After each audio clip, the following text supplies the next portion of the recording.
YouTube, what is going on? Pewsily here today with you for an Infernity deck profile. It's been very much requested since all the random Infernity stuff I've been doing. So this is just since all the Dragon Rulers and everything have started hitting.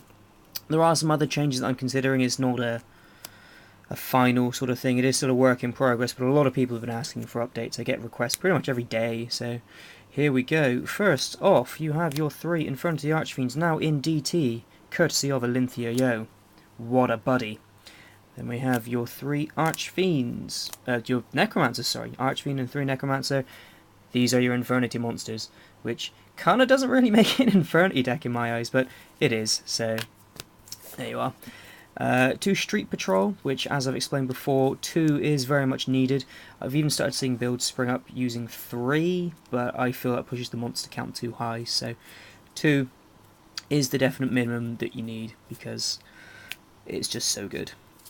And obviously lets you do the big Shockmaster plays. If you've seen the combo videos, you can understand why 2 Street Patrol is so good. Next up, we have 2 Armageddon Knight. This is one thing I've considered cutting down to 1.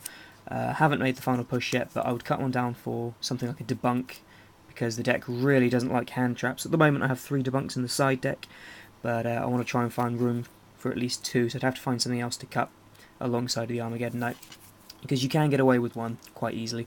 So it's 2 Armageddon Knight at the moment, and then 1 Gruffer, because he's searchable with the Rota and with the Summoner Monk as well. And obviously level 4 clears your hand. What's not to love? Rounding off with 2 Summoner Monk. Pretty much if you open this, you should be winning. I tend to hate the fact that pretty much every time I open with it, I open with the Gruffer as well, which sucks. It happened like 3 times the last time I played it, because that's like the best play with the Summoner Monk to get out your Gruffer, but Summoner Monk's just good because you can also go Monk, Monk, and then Archfiend if you need to, or Armageddon Knight, or it's just way too flexible. So with the way the Xyz toolbox works, it's just very, very good. So at the moment it's still 13 monsters, but I consider dropping it to 12, removing 1 Armageddon Knight. Most of the spells are at 1, so you've got your 1 Launcher, your 1 Reborn, Rota. Monster Gate is a new addition since the Nationals Top 32. It's just good for those hands that are pretty sort of they're not great. You can make a Lava Vault Chain, but it doesn't get you anywhere. So what you can do is stack the Archfiend on top, and then you can use Monster Gate, tribute the Lava Vault Chain, and special summon the Archfiend, which is pretty good because it means that if you have any breaks or anything like that, they're also live then as well. I would choose to run things like this over Upstart Goblin, because Upstart Goblin would actually make Archfiend miss the timing, because you draw it, then you gain 1,000, and you miss the chance to reveal, so I just like that. Another new addition is the Book of Moon, just because being able to put things like Jalgan face down, or Dracosac, or chaining it to a Lightning Darkness Dragon and things like that, it's really, really invaluable. So it's seeing a lot more play again, and for obvious reasons. The 1 Foolish Burial, it's pretty obvious. 2 Instant Fusions is just great to be able to toolbox from the extra deck. So being able to normal summon level 4, then Instant Fusion level 4. So if you open like this in a Stygian, you should be able to make plays, especially if you opened with a Necromancer or an Archfiend as well. Next up we have 3 Mystical Space Typhoon. I chose to chop the 3 Night Beam, and the Heavy Storm, just because back row really isn't a thing at the moment. I mean, when you look at all the big events that are happening right now, it's all Prophecy and it's all Dragon Rulers. The only back row you have to fear with Dragon Ruler is Breakthrough skill, so MST deals with that nicely. And when it comes to Prophecy, I've sort of specifically chosen to keep this in because of that, because you can help take out things like Tower and the very popular Star Hall as well. So on attack declaration you can MST and perhaps survive an attack. And being able to take out things that you know are Fate as well is pretty key. So that's it for the spells there as well. Onto the traps, I've made it even more trap heavy. So it's a very grindy control deck. So for those times when you don't open with the whole busted combo plays Infernity are known for, you can grind out wins very, very well because of how many traps it's running. So start off with 3 Infernity Barrier, just because the card is way too good. You've then got 3 Infernity Break, because you need to be able to take out things like a Dracosac before it can make tokens, Jalgan, Thunder King Ryo, things like that. And it's just an excellent, excellent control card as a 1-for-1, or Enchain to something is a +1. So The Solemn Duo, I was so very sad when this went to 1. I like him as a card, but I understand. So you got your Solemn Judgment and your Solemn Warning, pretty much staple for any back row heavy deck. The 2 Bottomless Trap Hole, very, very good right now. It deals with the Dragon Rulers very well, and obviously deals with Kaiku very well as well in the Prophecy matchup, and if they're still playing Priestess, deals with that perfectly as well. So it means that they're not going to be able to bring them back with their Spellbook of Life, and it also means they're not going to have a spellcaster on the field in order to pretty much play any of their cards, so good card overall. 2 Torrential Tribute, as I've mentioned before, is something that is a very, very good card. In my opinion, it's one of the best traps, just generically, just because it does so much for you. But there are always times when you've made a nice turn 1 play. You've got like for instance, Lavable Chain and an Archfiend, and you're set up for turn 2 nicely as well, but you've got this as one of your traps, so it's pretty dead because you don't want to use it.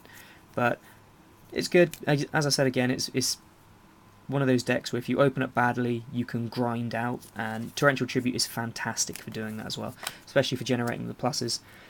And now another new addition to the deck was 2 Compulsory Evacuation Device, as in basically need to get rid of things like the Draco Sack, etc, etc. Basically, Exceeds obviously are huge at the moment, and Compulsory is a fantastic out to them. So it's also very good in the Evil Swarm matchup, but the matchup shouldn't be that bad anyway, unless they open Veiler every single game, as happens. But anyway, the last 2 cards here at the moment then are 2 Mirror Force, because it's still very, very good. So, on to the extra deck. It hasn't changed since Nationals. You still need your 2 Lavable Chain, because you need 2 to make the big plays. 2 Diamond Direwolf, because it's very, very, very good. There are times when you can make big, big plays using the Diamond Direwolf, and if your opponent is able to play out of them, the second Diamond Direwolf is then very, very handy. And if you have 2, use 2, and you will use the second one a lot, so it's worth having.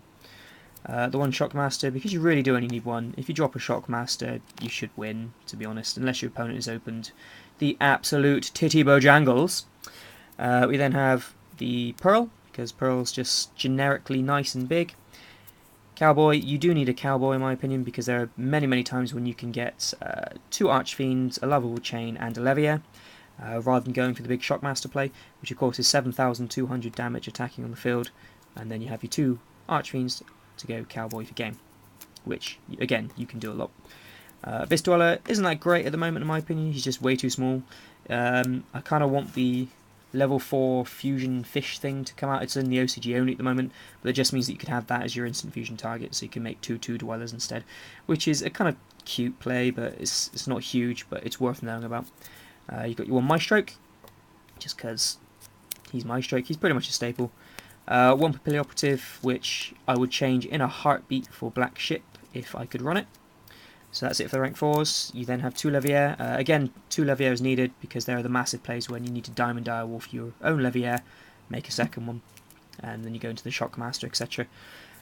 Then you have a Wind Up Zenmaines for when you're really desperate, and then a level 3 fusion and a level 4 fusion. It has been mentioned, as I said, this could be the level 4 water guy. So if you're playing online with this deck, make your level 4 that water, it's like a fish or something, and your level 3 can be a beast, so that you can combo it with your Diamond Direwolf. So if you go into a Diamond Direwolf and you have an instant fusion, you can then pop the fusion monster away rather than the Diamond Direwolf. It's again a cute play, but it's one of those ones worth knowing about.